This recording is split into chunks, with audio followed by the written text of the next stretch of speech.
Cher Emmanuel, nous te rendons hommage, car cette année, tes cadeaux nous ont vraiment gâtés. Il n'attendait pas le Père Noël. Je ne suis pas le Père Noël. Non, tu n'es pas le Père Noël, Emmanuel. Pour nous, les ultra-riches qui faisons notre fortune au détriment des plus pauvres, tu es l'élu. Française, Français. Mes chers compatriotes, l'année 2008 s'achève, elle a été rude. Mes meilleurs vœux pour 2009. L'année qui s'achève a été difficile pour tous. 2010 sera une année de renouveau. L'année 2010 s'achève, je sais qu'elle fut rude, et l'année 2011 s'annonce comme porteuse d'espérance. L'année 2011 s'achève, elle aura connu bien des bouleversements. L'année 2012 sera celle de tous les risques, mais aussi de toutes les possibilités. C'est la belle année d'Emmanuel, nous les plus riches, on est contents, et les yeux levés vers le ciel, remercions le gouvernement. Avant de partir en croisière, faisons une dernière prière. Les États-Unis, en gros, sont en train de régler leur compte à l'Allemagne, qui a été très utile jusqu'à présent, mais au sein même de cet État américain prédateur, il y a une lutte interne, comme je l'ai dit, entre l'économie financière, entre le monde de la finance et le monde industriel. L'année 2013 a été intense et difficile. 2014, ce sera aussi l'année de décisions fortes.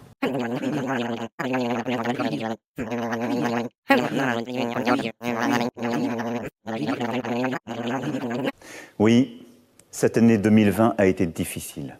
Que 2021 soit une année heureuse pour chacune et chacun. À nouveau, cette dernière soirée de l'année est marquée par l'épidémie et les contraintes renforcées qui pèsent sur notre quotidien. 2022 sera l'année de tous les possibles. Bonne année à tous. Vive la République et vive la France. Petit Emmanuel, tu es descendu du ciel avec ton projet financier. J'oublierai pas tes grands souliers. L'hiver 2023 ne s'annonce pas meilleur du point de vue énergétique que 2022. Peut-être même pire.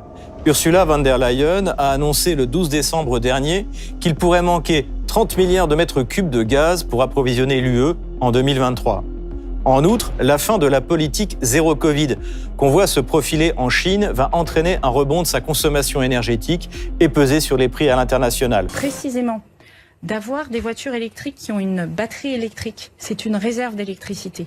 Et vous avez un certain nombre de fournisseurs de batteries rechargeables qui sont couplés avec des petits modules de stockage et qui sont en capacité, dans les moments de tension, de renvoyer l'électricité sur le réseau. Donc ça peut devenir une forme de résilience accrue pour les années qui viennent.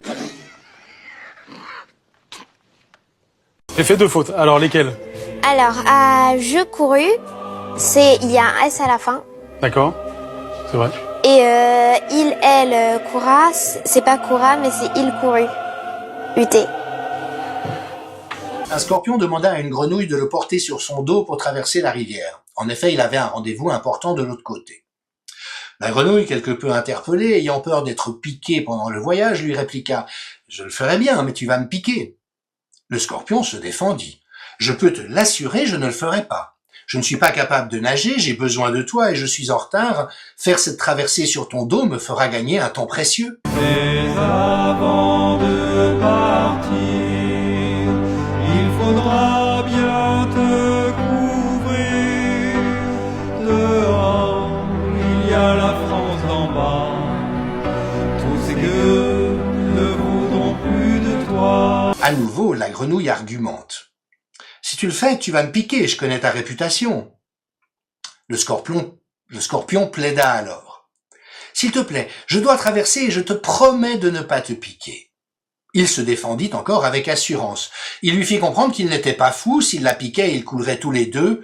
Un peu de bon sens, voyons. La grenouille, prise d'un élan de confiance, acquiesça. Alors allons-y. Le scorpion monta sur son dos, mais à mi-chemin, au plus fort du courant de la rivière, là où les tourbillons sont les plus violents, le scorpion piqua la grenouille avec son dard, ce qui les fit couler tous les deux.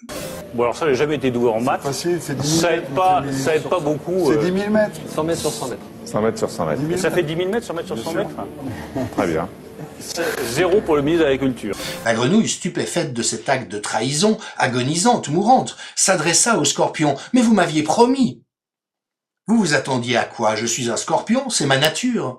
C'est plus fort que moi. » lui répliqua le scorpion avec assurance. Tous deux périrent dans cette aventure. Petit et